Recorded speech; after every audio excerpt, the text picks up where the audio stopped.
daily dose. Like this should be illegal. Okay, closing out this week's video, I just wanted to show you guys. So I put in my contacts. I usually wear these color contacts when I'm going out. What do you think? Comment down below.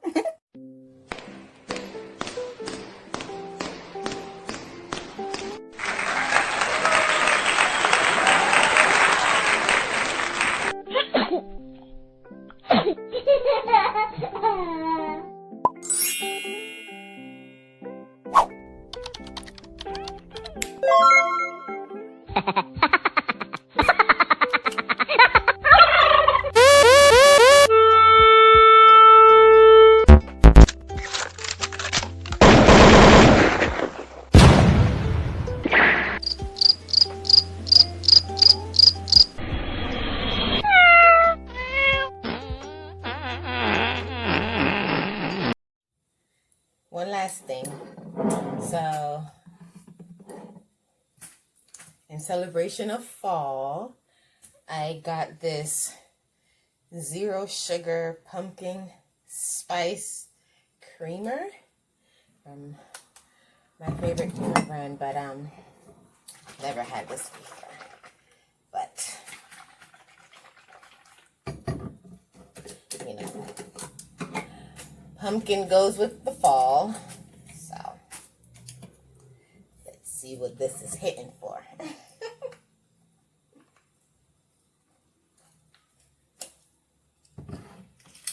Smells good. Smells good. Okay, so some coffee. I do instant coffee. This coffee is like so strong.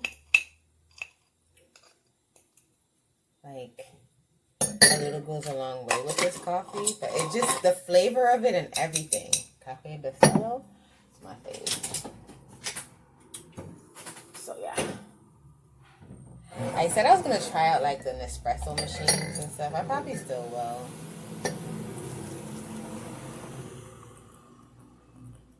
Add water.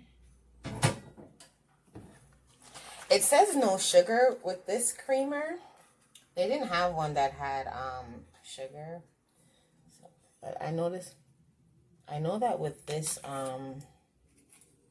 creamer, let me taste it by itself.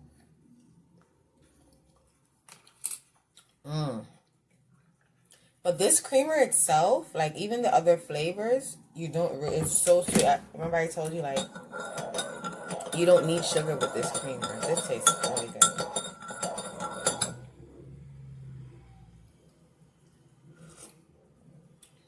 Oh yeah. So yeah. Yeah. Pumpkin spice. Starbucks who?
Happy Monday, guys.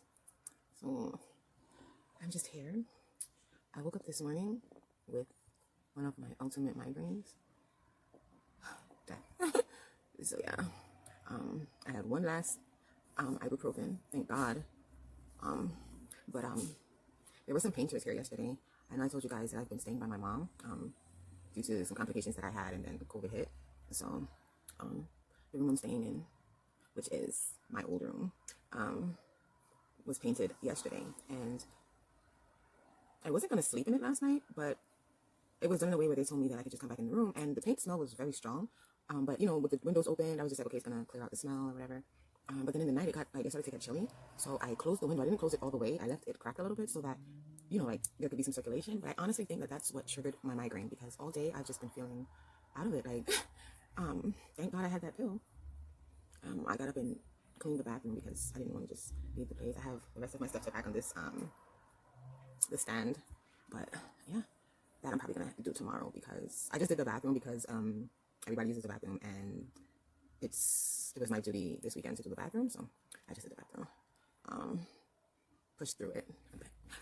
Yeah, I'm feeling a little better, well, a lot better, because I no longer have a headache. But the thing with my migraines is that when the headache portion of the migraine is gone, I still feel like woozy, and then I also feel like something is shifting in my head. Like when I move my head, like I literally feel like there's something shifting in my head every single time. So I'm just like laying low for the rest of the day. I'm not even getting in the shower, because without a migraine, sometimes I get like dizzy spells, and like when I have dizzy spells and I go take a shower, I feel like I want to pass out, because I take hot showers. So I'm just like, you know what? I'm just gonna wait till I'm feeling 100%, and then I'm gonna take a shower, which is probably gonna be tomorrow, because I'm just like, I don't feel like going through a blackout in the shower right now, because I'm forcing myself to take a shower. Like I haven't gone anywhere all day anyway. I mean, that's not an excuse to take a shower, but you get what I'm saying. But yeah, that's all. But yeah, the other day when I was having that conversation with Nehemiah, he's gonna tell me that he was in class and one of his friends got jumped, right? So I'm like, oh, okay. So the next day, the friend that got jumped and him didn't go to school. So I'm like, why didn't you go to school? He goes, he got jumped, and I guess he was just trying to be a friend, right? So I'm like, okay, what did you guys do? Like, he's like, oh, we went to some building. We just didn't go to school. We went to some building, and I'm just like, that's not safe. If something happened to your friend, and out of being a friend, you want to be a friend.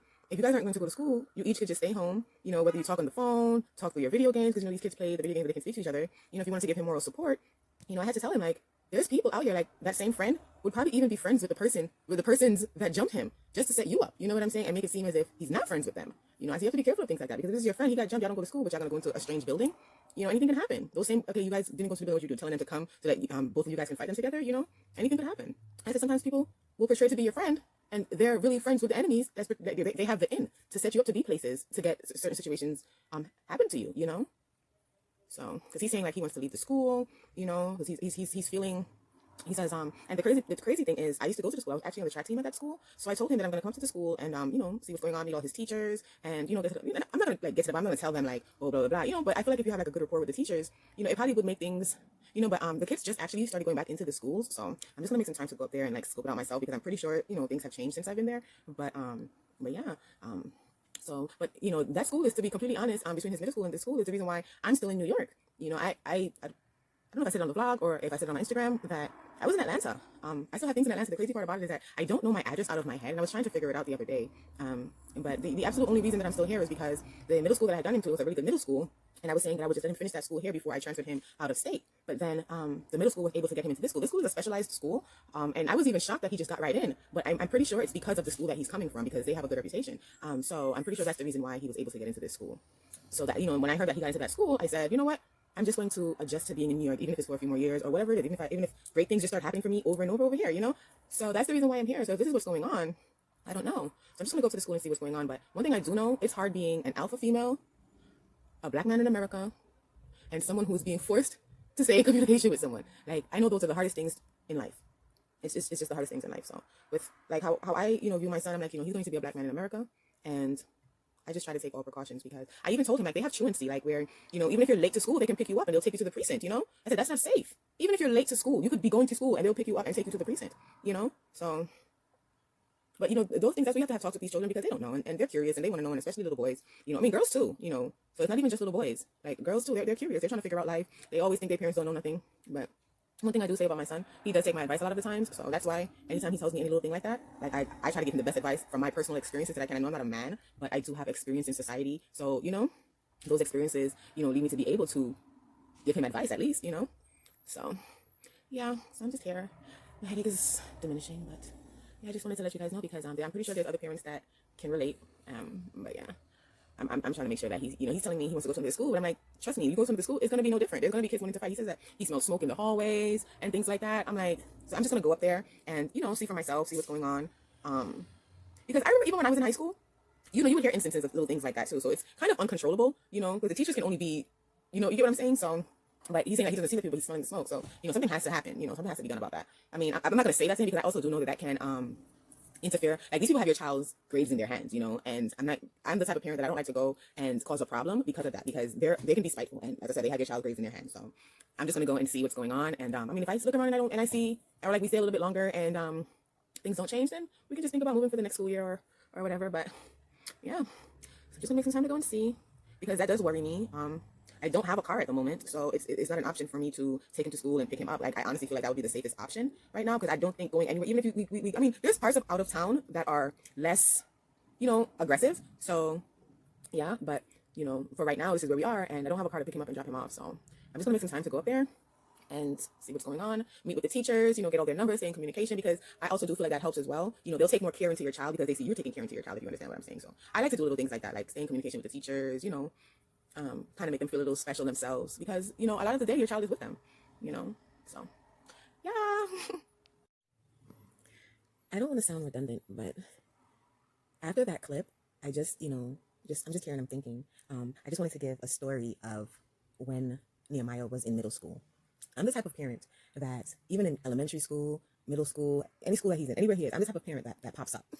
I like to just pop up, because you see, actually, like, sometimes he comes to me for advice and things like that. But, it's human nature. People are only going to tell you, but, so some things may, even though sometimes he does tell me the bad, but I like to pop up just in case, because, sometimes kids are a different being outside of the house when they're around their friends at school and stuff like that, right? So even though I trust him, I also, like, some of the advice that I give him is you just don't know who's watching. He likes to be in his sports. Anybody can, even like when he was in middle school, I would let him know, you want to go to certain high schools, sometimes they're watching you from middle school to see the types of high schools you can go into. And in high school, they're doing the same for college. So, I always seem to like carry yourself a certain way and things like that.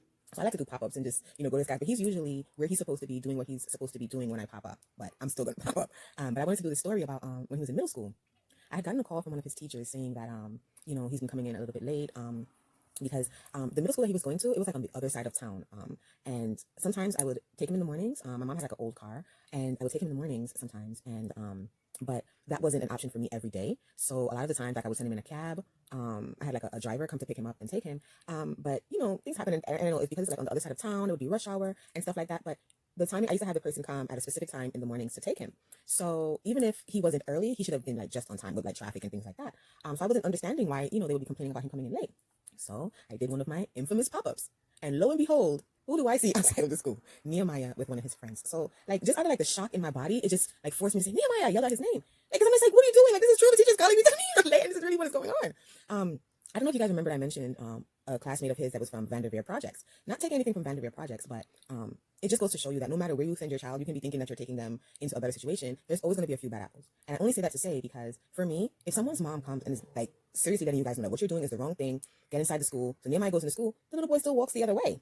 Like, you're not my mom, which, I'm not your mom, in situations like that, it's kind of sticky to even like tell him to go inside the school, because some parents are ignorant. So it's just like, you want to say to him thing, but I don't know the reaction that I'm going to get from your parents. So maybe you can learn from this experience. You may not be going to the school right now, but, for future reference, you're probably like, maybe she did, maybe that was the right thing that she did, and I should have just gone into the school. You get what I'm saying? Little things like that. I just wanted to give that thing, but Nehemiah's face was so shocked. But I'm just like, get inside this school right now. I don't care what's going on. You better get yourself inside this school.